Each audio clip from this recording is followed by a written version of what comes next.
here that are here to see StarCraft 2 played at an esports competitive level. I gotta say, it's a pleasure once again. First off, my question is, what influenced you to be an actor?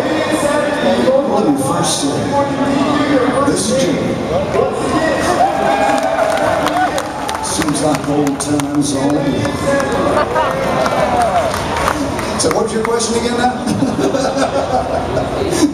It was what influenced you to be an actor, to be able to execute such incredible voice work like that. I almost lost my ball. Yeah, well, you know, I started when I was, I guess, 14, 15 years old. I was always pretty precocious as a kid.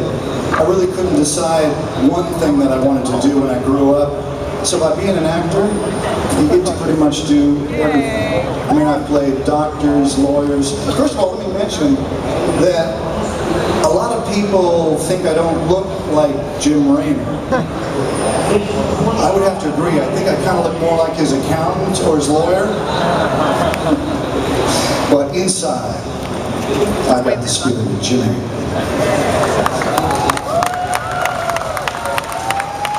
When you first received the phone call from Blizzard to voice a character for StarCraft, what was your initial reaction? Well, the first thought, of course, this was back in 1997. And I guess my first thought was, what is Blizzard? Who is StarCraft? And how much am I going to get paid? But I'm telling you, it's absolutely an honor and a thrill to be able to play the role of Jim Raynor and to see what this has grown to. I mean, I remember back in 1997 sitting with a guy named Chris Metzen, who some of you may know, and he showed me some crude drawings of Jim Raynor on a vulture bike, and he gave me this concept, this idea of what StarCraft was, and I kind of looked at him and I thought, this guy's a little bit nuts. But nuts in a good way, and I'm so glad that I became a part of it because it's been a hell of a ride. What is the creative process like as an actor voicing a character? And there are some obstacles, differences compared to film and television. You know, you stand in a booth, you have a microphone, you have a script, you can't really talk with other actors sometimes. What is it like? Yeah, I mean, technically it can be a little bit challenging because when we go in to record for StarCraft, and by the way, I was in recording with Trish Helfer, who's playing Sarah Kerrigan, who I think really rocks the house, doesn't she, Sarah? You know, it's rare that we get to go in and work together, and that's always a thrill, but generally we're working by ourselves, and that's why it's important that we have a really great director like Andre Romano, Chris Mason there, who's really going to keep us honest. But it's like any type of acting, you really need to start from a truthful place. You need to understand the story, what the character, who your character is, and how he fits into that story, and make sure that the choices you make as an actor complement the story. And that's why it's important for Chris to be there to tell me when I'm doing something right or when I'm doing something wrong. How has the industry changed from the 1990s to today being 2012? I mean, it's like night and day, because back then it was a much smaller game. You know, it was the industry was much younger. Now the stakes are so much higher. You think about the money that's being invested into these games. I think the announced budget of Wings of Liberty was somewhere around $100 million. I mean, that's a lot of cash. So the stakes are much higher, the technology has improved, and that's why it's so much more important to get really good voice actors. Hopefully, you know, I do an okay job as Raynor. Jim Raynor, come on, guys. This is the reason why we played the single-player campaign. It was a fantastic job. I mean, I hear a lot of people really grown up with me. They probably listen to my voice saying, Raynor here. You know, thousands of times, or this is Jimmy. And it's really an honor to meet everybody and be a part of this. It really is a thrill. How did you feel when so many fans rallied behind you once StarCraft 2 was announced to have you return as the character of Jim Raynor? It was really pretty humbling because, and I'm sure most of you know, back in '98 I did the game and years go by. And when they announced that they were going to do the second chapter of the series, I was basically, I had to audition like everybody else. I had to win the role back. And the internet really got on board, started a writing campaign, really wanting me back. And when I got the opportunity to go in there and work with Blizzard and audition with Chris and Andrea, I was able to get the role, and I got the role the way that an actor wants to get the role, by auditioning and legitimately winning it. And Blizzard's been very gracious. It's been a wonderful experience. What has inspired you to make such a personal investment in your character Jim Raynor outside of the game? For example, your charity events, being here at MLG Anaheim. I'm sure it's the crowd and the fans, and we appreciate you for it. But why have you embraced Jim Raynor outside of the game? Well, I mean, my journey has been similar to Raynor's in the sense that I had the role and I lost the role. It's like Raynor having Kerrigan and then losing Kerrigan and having to fight to get her back. And one thing that I really wanted to be a part of and that I missed out in the first game was the experience, the community. And I said to myself, if I get this role again, I want to make sure that I put myself out there, because if I wasn't Jim Raynor, I'd be playing the game. I mean, I'm a fan of it. I just happen to have a pretty cool job. I mean, but everybody has Jim Raynor in them. And if they don't, you're striving to get that strength, that determination, that drive. And I understand how important the character is to a lot of people, because when I was not going to do the role, I would get emails from people who would let me know how impactful the character had been for them personally. And I took that very seriously. And I said, you know, there's not that many great role models out there, and Jim Raynor is a really good one.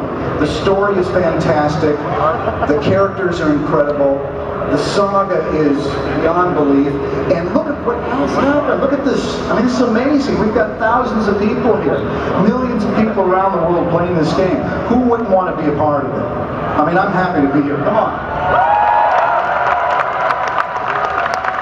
I have two more questions for you.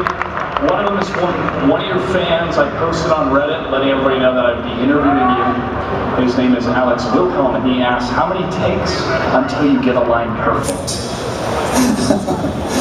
Well, it all depends. Like, for example, when we're working on on StarCraft, I'm basically working in a vacuum. I don't get an entire script. I may just get a line, and maybe the line that leads into that. So, for example, let's say the line is, Tychus, what have you done? Now, I don't know what he's done. Did he bake me a birthday cake? Am I happy? Tychus, what have you done? Right? Or did Tychus just kind of lose it in his diaper? You know, and he's kind of stinking. It's like, Tychus. Oh, hail, Jimmy. Yeah, Tychus, what have you done? And they say, no. What's happened is, Tychus has betrayed you. And then you start thinking, okay, what's my gut reaction? First of all, I'm pissed off.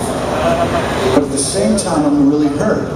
But I realize that there's danger here, because I've almost got Sarah in my arms, but there's one obstacle. So that's where I come up with, Tychus, what have you done? Because I'm shocked. Right? And that leads into Tychus saying, do you know why? Something about, I made a deal with the devil. I made a deal with the devil, Jimmy. And then it comes up for Jimmy, I think the most critical line in the whole game, where it personifies what he's about. Because you see him kind of, you know, go for his gun a little bit slowly. He's got to hold in his anger a bit, because there's a job to be done. And it's almost reflecting to himself when he says, we all got choices to make. Because, thank you very much. Thank you. I didn't realize the line had that much impact. People really enjoyed it. personifies what Jimmy's all about, because Jimmy is about making choices and living by those choices and living by the hard choices. And so that's why that line was so impactful, because it has so much meaning. And it really tells me as an actor what Jimmy's all about. Now you're here, this is quite different than being in a booth in front of a microphone. You're in front of so many fans here for esports. So, Mr. Clotworthy, what would you like to say to all of these fans here and to everyone watching around the world as Jim Raynor? Well, first of all, I want to thank MLG. Thank you. I want to thank Katie Goldberg and people at MLG for inviting me down here. I want to say thank you to the fans.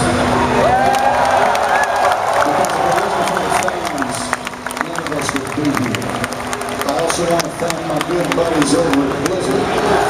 I know it's frustrating sometimes because the game doesn't come out quick enough for us, but I'm telling you, we only put the game out when it's ready. So I want to thank Andrea Torres and everybody over at Blizzard. But the main thing I want to say is there is one man who really personifies Jim Raynor.